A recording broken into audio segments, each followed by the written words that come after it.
OCD patients की family में एक चीज़ बड़े कॉमनली देखने में आती है कि अक्सर जिस पेशेंट को ओसीडी होता है, खास करके जैसे क्लीनिंग वॉशिंग वाला ओसीडी जिसमें किसी चीज़ के कॉन्टेमिनेट होने का डर रहता है, गंदगी फैलने का, जर्म से इन्फेक्ट हो जाने का डर रहता है पेशेंट को, जिसमें कि पेशेंट बहुत ज़्यादा साफ सफाई करता है।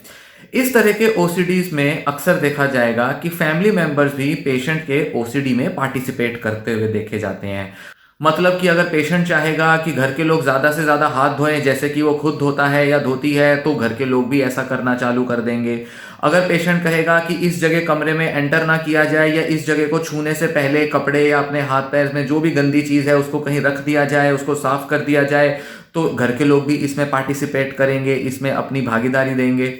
इस तरीके के जो बिहेवियर्स होते हैं जिसमें कि फैमिली मेंबर्स भी पेशेंट के ओसीडी में शामिल हो जाते हैं, इसे कहा जाता है फैमिली एकोमोडेशन। मतलब फैमिली के लोग भी अब ओसीडी का हिस्सा बन गए और इस वजह से ओसीडी के पेशेंट्स का जो ओसीडी होता है वो ज्यादा सीवियर बन जाता है, उसके सिम्टम्स ज्यादा फ्रीक्वेंट हो जाते हैं। पेशेंट अब ज्यादा अपने सिम्टम्स में घिरा हुआ खुद को पाता है और ऐसे परिवारों में अक्सर देखा जाता है कि पेशेंट जो है वो एक कमरे में, एक घर के कोने में एकदम रिस्ट्रिक्ट हो गया है, जिसमें कि वो दूसरे लोगों पर भी अपने ओसीडी के रिचुअल्स को थोप रहा है और दूसरे लोग उसे पूरा भी कर रहे हैं।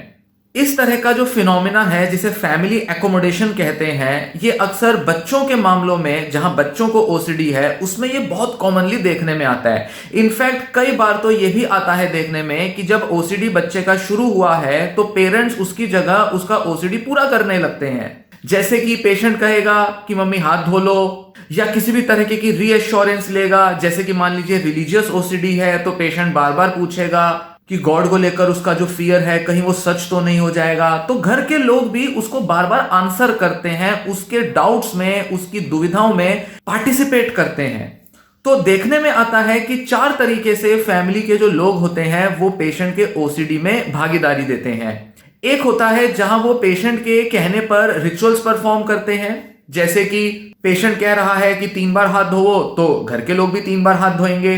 पेशेंट कह रहा है कि उसको छूने के बाद या इसको टच करने के बाद आपके हाथ भी गंदे हो गए हैं या आपके पैर या आपके कपड़े गंदे हो गए हैं तो कपड़ों को बदलो या हाथ को धोवो, पैर को धोवो। तो एक तो होता है कि वो रिचुअल कराता है जैसा कि वो खुद कर रहा है। दूसरा तरीका होता है कि पेशेंट जिस तरह खुद भी घर के कई सारे ऑब्जेक्ट्स को, चीजों को अवॉइड करता है, वो चाहता है कि बाकी के लोग भी यही करें। मतलब अगर पेशेंट ने कहा कि उसकी कोई चीजें टच नहीं होनी चाहिए तो वो घर के लोगों पर भी जोर जबरदस्ती करेगा, उन पर थोपेगा अपनी चाह, और ऐसे में घर के लोग भी ऐसा करेंगे। मतलब वो घर के कोने में जाएंगे नहीं, उसके बिस्तर को नहीं छुएंगे, उसके कोई कॉपी किताबें हैं या कोई मोबाइल है उसको नहीं छुएंगे। और घर के लोग भी ध्यान रखते हैं कि ऐसा ना किया जाए, क्योंकि या तो पेशेंट जो है वो उन पर बहुत ज्यादा हावी होगा, बहुत ज्यादा उन पर चीखेगा, चिल्लाएगा, डांटेगा। तो चाहे उनके पास कोई भी रीजन हो, पर घर के लोग जब ऐसा करने लगते हैं तो ऐसे में पेशेंट के जो ओसीडी बिहेवियर्स हैं वो केवल बढ़ते ही हैं। तीसरा एक तरीका होता है जिसमें रीएश्योरेंस दी जाती है। एक तरह से सवालों के जवाब दिए जाते हैं। पेशेंट जो है जिसे ओसीडी है उसके मन में कई तरह के डाउट हैं, चाहे वो जर्म या कंटामिनेशन को लेकर हो, चाहे उसके अंदर जो रिलीजियस जो डाउट्स हैं गॉड को लेकर कि वो गंदे विचार आ रहे हैं उसके मन में गॉड को लेकर, या शायद वो अपने को भगवान का या धर्म का पापी समझता है। चाहे वो बच्चा हो या चाहे वो एडल्ट हो, वो कई तरीके के अपने सवालों के जवाब दूसरों से तलाशता है। तो दूसरे लोग उसको आंसर करते हैं, जवाब देने लगते हैं। जितनी बार वो पूछे उतनी बार उसका जवाब देते हैं। ये भी रीएश्योरेंस देने वाला बिहेवियर ओसीडी के बिहेवियर्स को बढ़ाता है और इस तरह से भी फैमिली मेंबर्स बिहेव करते हैं। चौथा तरीका होता है जिससे कि फैमिली के लोग पेशेंट के हिसाब से चलने लगते हैं, वो होता है कि अपने डे टू डे रूटीन और शेड्यूल को बदल देते हैं। पेशेंट कहेगा कि घर से बाहर इतने इतने बजे नहीं निकलना तो घर के लोग नहीं निकलेंगे। पेशेंट कहेगा कि उस जगह नहीं जाना तो घर के लोग नहीं जाएंगे। पेशेंट कहेगा कि अगर रास्ते से अगर गाड़ी लेकर जाना है तो इधर से ना जाकर उधर से ले जाना है तो घर के लोग उधर से ले जाएंगे। पेशेंट अगर देर तक सोएगा, देर तक अपना कंपल्जन रात भर तक परफॉर्म करेगा तो घर के सारे लोग भी सोएंगे नहीं या अपने कुछ ना कुछ एक्टिविटीज को चेंज कर लेंगे। तो कहीं ना कहीं घर के लोग जब अपनी डेली एक्टिविटीज में भी बदलाव लाने लगते हैं, इस वजह से कि पेशेंट का ओसीडी बिहेवियर चल रहा है या उसके कंपल्जन के हिसाब से उन्हें करना पड़ रहा है, तो ये भी फैमिली एकोमोडेशन का ही एक पार्ट होता है और इस वजह से भी पेशेंट के जो सिम्टम्स हैं वो बढ़ते हैं। अब आप पूछेंगे कि इससे बढ़ कैसे रहे हैं। एक्चुअल में ओसीडी सिम्टम्स तब ज्यादा बढ़ते हैं जब कंपल्जन्स को बढ़ावा मिलता है। पेशेंट जो हैंड वॉशिंग कर रहा है, क्लीनिंग कर रहा है या अपने रिलीजियस रिचुअल्स परफॉर्म कर रहा है या किसी भी तरह का उसको कंपल्जन है, वो कंपल्जन्स करने की वजह से उसका ओसीडी बढ़ता है।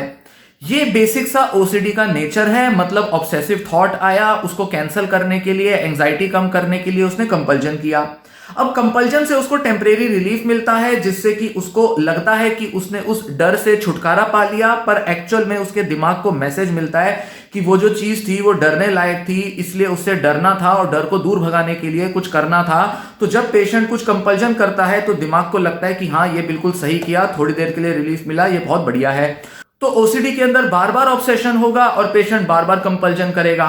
जब तक वो इसे खुद के लेवल तक कर रहा है तब तक तो बढ़िया है, पर क्योंकि कुछ पेशेंट घर के माहौल में बहुत रिस्ट्रिक्टेड रहते हैं, बंधे रहते हैं, घर से बाहर निकलना उनका थोड़ा मुश्किल हो जाता है, या दिन भर में इतने सारे बिहेवियर उनको घर पर परफॉर्म करने होते हैं कि दूसरे लोग कहीं ना कहीं उसे अड़चन के तौर पर दिखाई देते हैं। भाई दूसरे लोग तो अपने कपड़े उतना नहीं धोएंगे जितना कि पेशेंट धो रहा है, दूसरे लोग तो टॉयलेट जाकर नहा धोकर उतना हर बार हाथ तो नहीं धोएंगे जितना कि पेशेंट धोता है। तो पेशेंट को इरिटेशन होने लगती है, उसे लगता है कि घर के बाकी के लोग जो है वो उसके कंपल्जन्स में, उसके ओसीडी में बाधा डाल रहे हैं। पेशेंट जो है घर के अंदर अपना एक दायरा समेट लेता है, उसके घर के अंदर सारा जो एरिया है वो एक ऐसा स्पेस, एक ऐसा जोन होता है जहां वो साफ सफाई रखना चाहता है, जहां वो चीजों को बड़े कंट्रोल में रखना चाहता है। और जब भी उसे लगेगा कि दूसरे लोग जो है वो उसके हिसाब से नहीं चल रहे हैं या दूसरे लोगों की वजह से चीजें गंदी ज्यादा हो रही हैं, तो वो दूसरों पर अपना अधिकार जमाना शुरू करेगा, जिस वजह से वो दूसरों पर चीखेगा, चिल्लाएगा, जोर जबरदस्ती करेगा,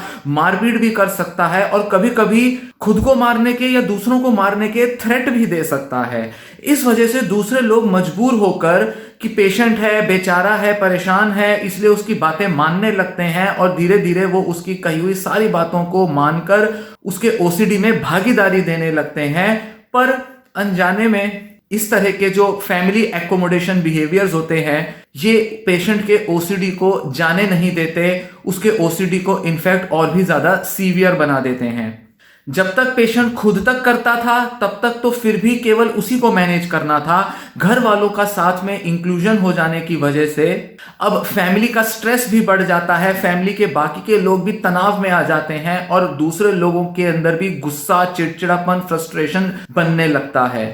इसीलिए जरूरी होता है ओसीडी के इलाज में कि अगर फैमिली एकोमोडेशन बहुत ज्यादा हो रहा है तो ऐसे में फैमिली मेंबर्स को और पेशेंट को तैयार करना होता है, आपस में कंसेंट के साथ उनके बिहेवियर्स को चेंज करने के लिए मोटिवेट किया जाता है, ताकि फैमिली के मेंबर्स धीरे धीरे अपनी जो पार्टिसिपेशन है उसको कम कर दें और पेशेंट केवल खुद ही तक, अपने लेवल तक ही सिर्फ अपना ओसीडी मैनेज करे। शुरुआत में पेशेंट्स को अक्सर ऐसा करने में मुश्किल होती है, क्योंकि कई महीनों, कई सालों से उन्होंने आदत बना रखी थी कि पेशेंट के साथ उसके फैमिली मेंबर्स भी इन्वॉल्व हो जाते थे। ऐसे मामलों में देखा जाता है कि ओसीडी का जो लेवल है वो सीवियर होता है, पेशेंट के अंदर अपने सिम्टम्स को लेकर इंसाइट भी कम हो जाती है, पेशेंट अपने उन कंपल्जन्स को बहुत जरूरी समझता है, उसे बदलने में बहुत ज्यादा रेजिस्टेंस दिखाता है, बहुत ज्यादा मोटिवेशन नहीं दिखा पाता, ऐसे में उसका इलाज भी कई बार सफल नहीं हो पाता, पेशेंट का डिस्ट्रेस भी ज्यादा रहता है, सुसाइडल टेंडेंसी भी ज्यादा रहती है और ऐसे में कई बार दवाइयां भी काम नहीं करती, सिर्फ इस वजह से क्योंकि पेशेंट ने अपनी इन आदतों को पूरे घर में फैला दिया है